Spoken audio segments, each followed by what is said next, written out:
Local programming on KRWG Public Media made possible in part by viewers like you. Thank you.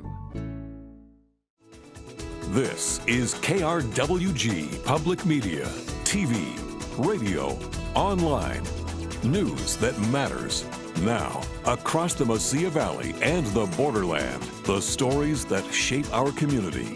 From the KRWG Broadcast Center at New Mexico State University, this is Newsmakers.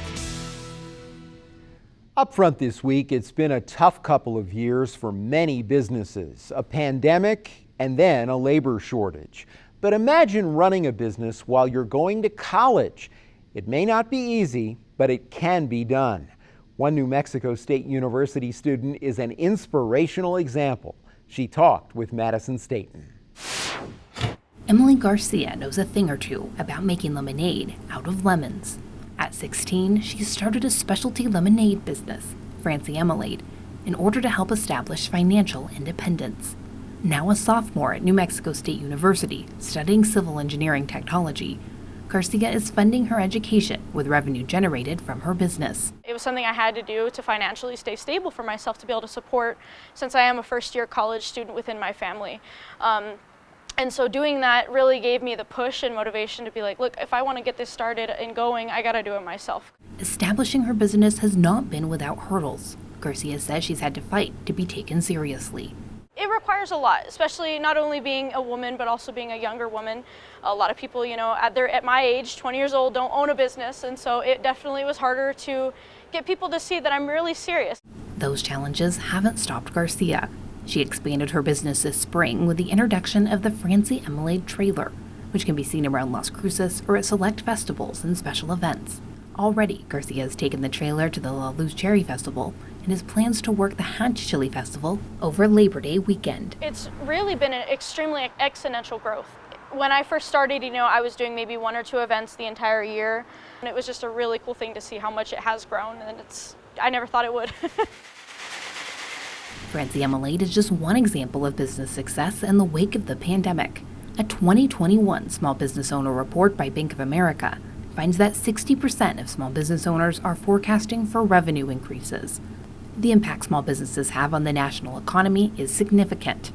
The over 30 million small businesses across the nation make up 99.9% of all businesses within the United States and create 2/3 of net new jobs. But for Garcia, her business is more than just a number. It's a testament to hours of labor and brainstorming, offering her both greater financial freedom and an opportunity to strengthen familial bonds. Garcia says her business is not just about selling a product. It's about the family that has supported and fostered her dream. Having my father be the one who built the trailer and my mom helping with all the behind-the-scenes stuff and my friends, the community, it's definitely, I think, the thing that makes it most unique more than just lemonade is that it's family. That family focus is evident even in the name of her business, a tribute to her late grandmother, Frances Moen, who helped to encourage Garcia's entrepreneurial spirit. It's a spirit Garcia hopes to see cultivated more in the youth of Las Cruces, encouraging young potential business owners to pursue their dreams early. I really love seeing other people pursue a business. I just think it's such a great thing in today's day and age. It's hard to find a job that's going to be willing to pay you enough and willing to be fulfilling and give you enough prosperity and success in your future. But if you're able to have that within yourself to pursue a business and make it your own and sell your own product instead of someone else's, it just gives you such a huge amount of gratitude and satisfaction knowing that you did this and it wasn't through someone else. For KRWG Public Media, I'm Madison Staten. My guest today is Michael Marlin, author of the new book Astrotourism, Stargazers, Eclipse Chasers, and the Dark Sky Movement. Marlin, thank you so much for joining us. Should say you asked to be called Marlin by your last name. We're going to get to the main focus of your book in a moment. But I want to begin with a topic you do touch on in the book, space tourism. What do you make of these recent launches of 2 billionaires, Richard Branson taking his Virgin Galactic into the heavens from Spaceport America here in New Mexico, and of course Jeff Bezos with Blue Origin going up nearby in Van Horn, Texas? Well, the best way that I can put this into context is to look at it historically. I think it was 1914, the very first passenger plane flew from St. Petersburg across the Tampa Bay. And it was $400, which is the equivalent of about $11,000 today for a 23-minute flight. And then the very first cruise ship that came online was in 1900, and only the very wealthy could go on it. It was somewhere between $75 and $175, depending upon the length of the cruise. And back then, the average pay for someone was $450 a year. So cruising was for the very wealthy. But today, everybody can pretty much afford to take a cruise if they save up for it. Yeah, so let's talk about that. According to the companies, a lot of very wealthy people have already reserved spots for more launches. We are told the initial reservations for Virgin Galactic were $250,000, and now the price has actually risen to $450,000. The companies say that they have visions, like you just mentioned, of making this more affordable. What do you think about those claims, and how long do you think it'll take to make space tourism widely available, if ever? Well, Dennis Tito was the very first space tourist in 2001, in keeping with the Kubrick theme. Went up to the International Space Station and spent $20 million for about 8 days in space, in orbit. Now, he said back then he thought the price was going to drop, but it's actually more than doubled since then to actually reach orbit. So whether or not the prices are going to come down, that is usually an economy of scale. And currently, the technology that they use to lift people involves rockets. However, there are other forms of space tourism. There's a group called Space Perspective, and they use hot air balloons to take people to 18 miles above the Earth, where you can see the curvature of the Earth, the blackness of space, and it's a 6-hour trip. 2 hours up, 2 hours aloft, 2 hours down. Whereas the Virgin Galactic and the Blue Origins, that's a 4-minute ride. So, and those trips in Space Perspectives run less than half the price. They're about $100,000 for a 6-hour trip. How about that? I hadn't even heard of that. That sounds amazing. It would be great if we could have that kind of activity here in New Mexico. Well, this is all about dreams right now, and we'll just have to see where this goes. I want to move to something, though, that is accessible right now. Astrotourism, the title of your book. What is it, and how is it connected to something called the dark sky movement? Well, thank you for the question. Space tourism is where you go to a place to look down. Astrotourism is where you go to a place to look up. And most people, when they think of space astrotourism, what are the events that drive people to go see something in the dark sky? The aurora borealis, lunar eclipses, solar eclipses, meteor storms, and 80% of North Americans can no longer see the Milky Way galaxy. 99% of the world's population lives under some form of light pollution. So more and more people are traveling to see a dark sky. Most people live and die under a dome of light and never have any idea of what is out there in the cosmos and what we're really connected to. So New Mexico is ideally placed to really cultivate astrotourism in its state, and that spreads the tourist dollar out a whole lot more to remote and rural areas that normally would never get a tourist to come and see them. So important to bring that up because, of course, New Mexico needs that infusion of money. Tourism, one of our biggest industries in New Mexico. And once again, we're lagging behind the national average in terms of our recovery. That happened with the Great Recession. It's happening again in the recovery from the pandemic. You have some very impressive numbers in your book from the National Park Service on the economic potential of astrotourism. Tell us about that.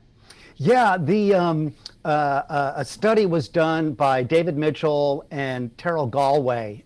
They're both doctors of economics at Missouri State University. And what they did was they determined, using a simple input-output modeling, that on the National Park Service, specifically the Colorado Plateau, will generate $5.2 billion, that's billion with the B, $5.2 billion over the next 10 years from astrotourism. Astrotourism requires you stay over a night. And when any guest or tourist stays overnight, now their dollars going out to the hotels, to the restaurants, to the gift shops, and all of these other places. So it is a rising economy, and more places around the world are starting to plug into that travel trend. And let's get the global perspective. You even note in your book, Astrotourism, that there are tours all around the world connected to this wonderful opportunity. Well, astrotourism used to be called astronomy tourism, and it started in the 1940s. And it was astronomers, both professional and amateurs, going to see the night sky. But with the advent of social media, now there are more and more pictures out there which are driving this market more than anything before. I mean, technology changes tourism. Take scuba. It used to be just a few people would go underwater. Now it's a worldwide, activity. So yeah, there's groups that'll do tours specifically to the Aurora Borealis. There's Ring of Fire expeditions that just chases eclipses, solar eclipses in totality. And now there are other places like Star Tours in Europe, where you take different routes, where you go from one place to another around Europe, taking these what they call star tours. I have to say, Marlin, I am not someone who has, looked up in a telescope all of my life or anything like that. But one of the things that I always remember seeing on television that was just enchanting, even on a much smaller screen than looking at it in person, was something you just mentioned, Aurora Borealis, otherwise known as the Northern Lights, correct? And this is something a lot of people think about, right, when they talk about astrotourism. It is one of the superstars of celestial events, and yet the solar eclipse, a total solar eclipse, other than war and famine, drives more people temporarily than anything else. Wow. And so the 2017 total solar eclipse had, some 200 million people tune into it. 18 times the viewership of the last episode of Game of Thrones. And now the next eclipse coming up in 2024 is going to have even more people. And people in Albuquerque, you're only 9 hours away from the path of totality. So that's going to be a much bigger event than the one in 2017. Sure, and we're only about 3 hours from Albuquerque. I know that if that's the best place to go, people watching now. Anywhere in New Mexico, right? Where it starts. No, the eclipse, the path of totality will not go through Mexico. It starts in Mexico, goes through Texas, up through Oklahoma, Missouri, and all the way up into the Great Lakes states. So people in Albuquerque would have to drive one day to get into the path of totality. I see. Okay. So I'm sure you always get this question. Tell me about your favorite astrotourism experience. It's usually the last one, whatever the last one was. I mean, I've been fortunate enough to see 3 comets in my lifetime and meteor storms that had 200 count per hour. But the last one was the full lunar eclipse that happened here where I live on the big island of Hawaii. And I was laying on my roof and the moon turns red. And now I could see all of the stars around the moon. And you can never see that because when the moon is full, it washes out all of the stars around it. But because it was red, it was the full moon with encompassed and embraced by all the stars around it. I will never forget that. That's a really indelible memory. It certainly is, looking up at the sky. If you have been in a really dark place, especially, it is something you never forget. Marlin, let me ask you, how do you see astrotourism growing, and will space tourism help it to grow? Because certainly at least initially, any of these launches into space are getting enormous international attention. They are getting enormous attention now. There was a time when they first launched rockets into space, and I remember them bringing a television set into my classroom in elementary school, and the whole idea of a TV in a classroom was like unheard of. And now it's like, there are numerous launches that go up all the time, and people don't even note them. I mean, the last 2 got a lot of coverage because, it was the owners of these companies. But after a certain point, there's not going to be the same kind of media coverage. Now, with astrotourism, and again, space tourism is a subset of astrotourism, there's a much larger number of people who will be able to participate, not only firsthand by being an astrotourist, but also people who will be able to cater to the astrotourist. And that's what the book is about. It's about the supply side of this new travel trend. Airbnb says it has some 3,000 listings now where people include telescopes. Wow. So I mean, it's the numbers are really, pardon the pun, astronomical as to how quickly this travel trend is growing. Do you have anything on your list, Marlin? Do you trips you'd like to take for this? Well, okay, so I'm actually working on a television series right now called The Astrotourist, where I'm going to be the host.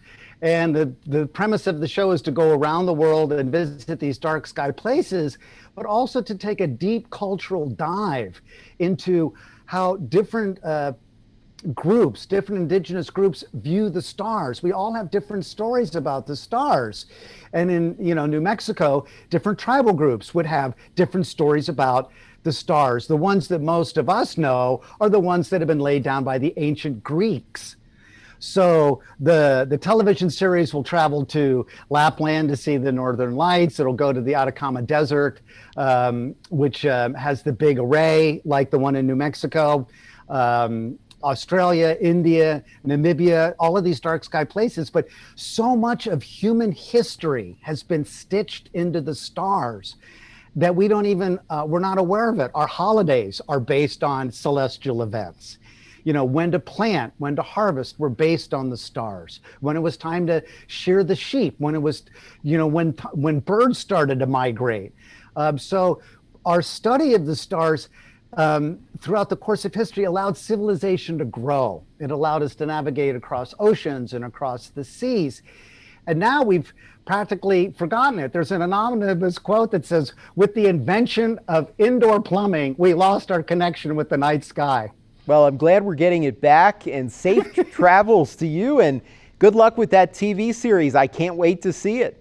Oh, it'll be great fun. Thank you so much for having me on, Fred. Marlin is Michael Marlin. The book is Astrotourism. Thank you so much.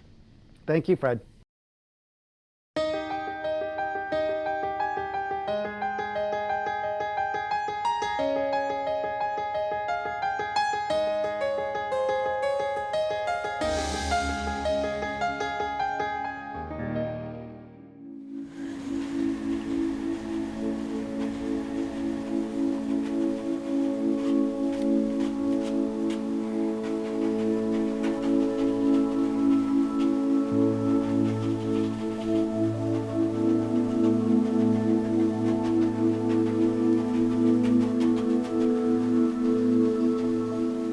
I've been doing oil paintings probably like over 28 years now. Yeah, I used to work for the government, and I worked there close to 27 years. And I would just sell paintings here and there. It was mainly like a hobby. After I retired, I decided that I wanted to do this full time. So now I'm painting pretty much almost every other day. The process is I paint with a black canvas, and then what I do is I put a clear coat on my canvas. That's the way I prep my art. And after I do that, I'm able to mix my paint around. And it makes it just easier to blend for me. You know, it makes things run real smooth, and I can add colors to it without it turning into mud. A little bit of white.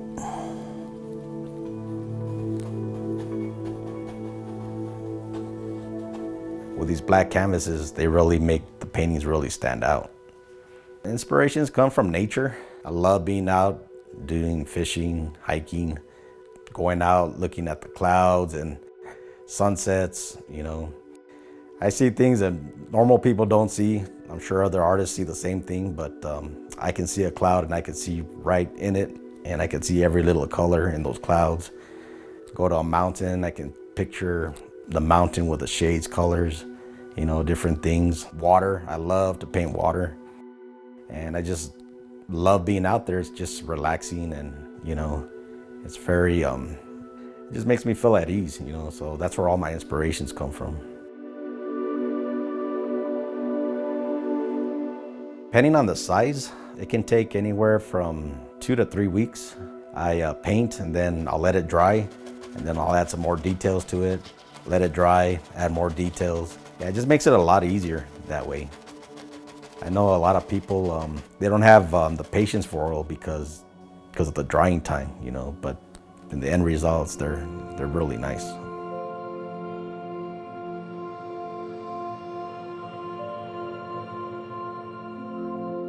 A lot of my lightning storm paintings, you know, I really get into depth in those. They're really unique.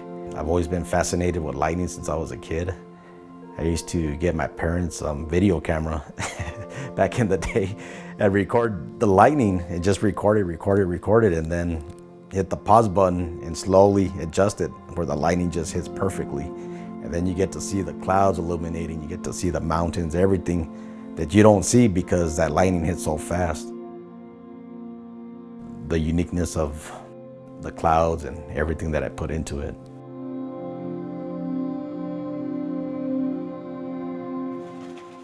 My current project, I'm doing a series of the Oregon mountains. I've been trying to do different things of the Oregons to let people know that, you know, you need to come look at these beautiful mountains. They're just right here in our backyard.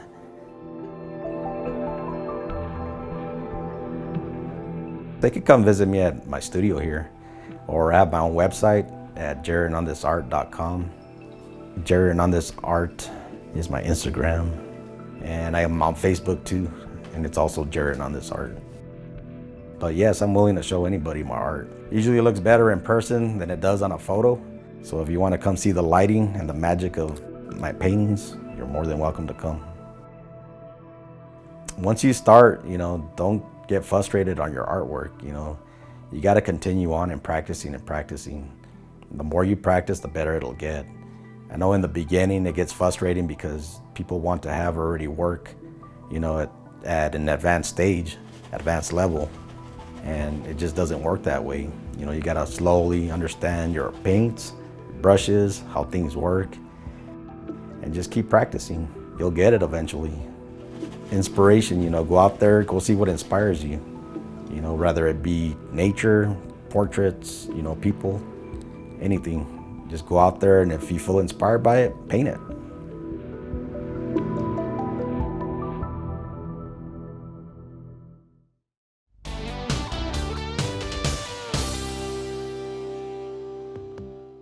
Kelsey, congratulations on being named a top teen. Thank you. Well, thank you for being here today with us. To start off with, tell me about some of your school activities. I lettered in softball my freshman year and then decided to focus a little more on my basketball career. This is going to be my 4th year on the basketball team. We actually made it to the state playoffs last year, which was a pretty big accomplishment for us. And I am also in the Renaissance program at Centennial. That's great. You're very busy like most of our top teens are, but I know that you also make time to give back to the community. Tell me about that. I've participated in a lot of walk to school days. I've volunteered with the Special Olympics, and I've also volunteered my time to the Make-A-Wish Foundation. All right, and how about your plans for the future? I haven't quite decided what college I'd like to attend, but I hope to pursue a degree in communication disorders, someday becoming a speech language therapist. All right, well, good luck with that. And again, congratulations on being named the top teen. Thank you. That's our time for now. Join us this week on KRWG Radio. Every weekday, it's morning edition, 5 to 9, fresh air at 11, followed by Here and Now, noon to 2, and All Things Considered, 4 to 7. KRWG News is always online at krwg.org, and we'd love to hear from you. Email us with your story ideas and video submissions. The address is feedback@nmsu.edu. For all of us at KRWG News, I'm Fred Martino. Have a great week. We'll see you next time on Newsmakers.